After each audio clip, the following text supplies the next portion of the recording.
Hello friends, I am Ananya and you're watching this video on my YouTube channel Homework with Ananya. So let us get started with our today's homework solutions. So here is the question number 1 of English. Who the poet quarreled with? It is from the poem The Quarrel.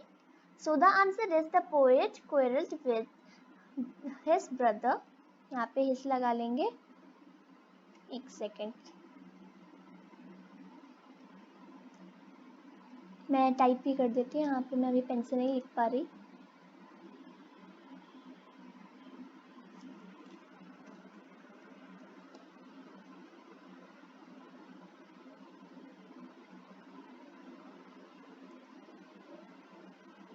Okay, so the poet quarreled with his brother over something. Now, then है हमारा how the quarrel ends too. So the answer is the quarrel end at a bitter note and it turned. देखिए यहाँ पे ना ये दो words हो गए. I think कोई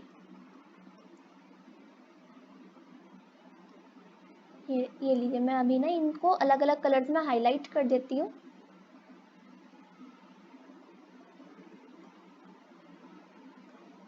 ओके, फिर आप कर सकते हैं.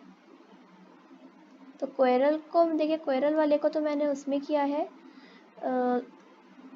स्किन कलर में हाईलाइट और एंडेड को किया है ग्रीन में. तो दोनों अलग अलग है, एक वर्ड नहीं है. तो मैं आपको बता देती हूँ क्योंकि मुझसे हो सकता है ये कोई वैसे गड़बड़ हो गई हो. तो the quarrel ended at a bitter note and it turn into a big fight. Now Hindi question number 1 is पार नजर के पाठ के लेखक कौन है? तो उत्तर है श्रीमान Jayant Vishnu Narlikar ji. Okay. Now question number 2 is पार नजर के पाठ के आधार पर छोटू का परिवार कहाँ रहता था? तो छोटू का परिवार मंगल ग्रह की जमीन के नीचे बसी कॉलोनी में रहता था. Now question number 1 of maths. Right the following definitions polygon और रेगुलर पॉलीगन. तो पॉलीगन क्या होता है? A polygon is a simple closed figure made up of line segments. And what is a regular polygon? A polygon with two equal sides and angles is known as regular polygon. Okay. Now question number 2 of maths. Write the points which are in the minor sector OAPB. Answer is N. B part minor sector ATB's answer is Q. C part major sector OAQB. Answer is D. And D part major ARC AQB. Answer is D again. And the major ARC APB, the answer is U. Now science.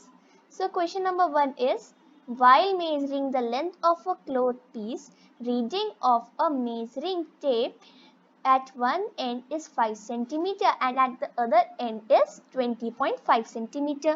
So what is the length of the cloth piece? So the answer is to measure the length of the cloth, we need to subtract 5 centimeter from 20.5 centimeter, which is 5 centimeter minus 20.5 centimeter, which is equal to 15.5 centimeter.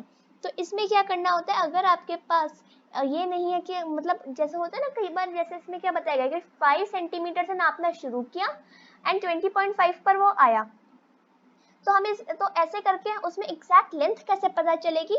तो हमको उन दोनों जो जहाँ से जो starting point है and जो एंडिंग पॉइंट है, तो जो भी उसमें वो लेंथ है, तो जैसे 5 सेंटीमीटर से शुरू हुआ 20.5 सेंटीमीटर पे एंड हुआ क्लोथ का, तो वो उसमें जो है उन दोनों को बस आप सब्ट्रैक्ट कर देंगे, जो भी आंसर आएगा तो वो उस क्लोथ की लेंथ होगी. Then question number 2 is arrange the following length in their increasing magnitude. So इसका मतलब है कि जैसे जो 1 मीटर 1 सेंटीमीटर 1 किलोमीटर 1 मिलीमीटर, तो इनको हमें ऐसे छोटे से बड़ा, ये जो है छोटे से बड़ा जैसे असेंडिंग ऑर्डर या इंक्रीजिंग ऑर्डर जो भी आपको सही है, तो मतलब वही है, असेंडिंग ऑर्डर है ये। तो जैसे सबसे पहले सबसे छोटा होता है 1 millimetre, then 1 centimetre, then 1 metre and then 1 kilometre. तो now social science, name all the Vedas. तो Rigveda, Samaveda, Yajurveda and Atharvaveda. Now question number 2 is define the term sketch. So देखिए यहाँ पे टर्म स्केच का एग्जैक्टली तो नहीं था, लेकिन यस स्केच क्या होता है। तो a sketch is a drawing mainly based on memory and spot observation and not to scale. Okay, so this was the all the homework of today. So thank you for watching and have a nice day.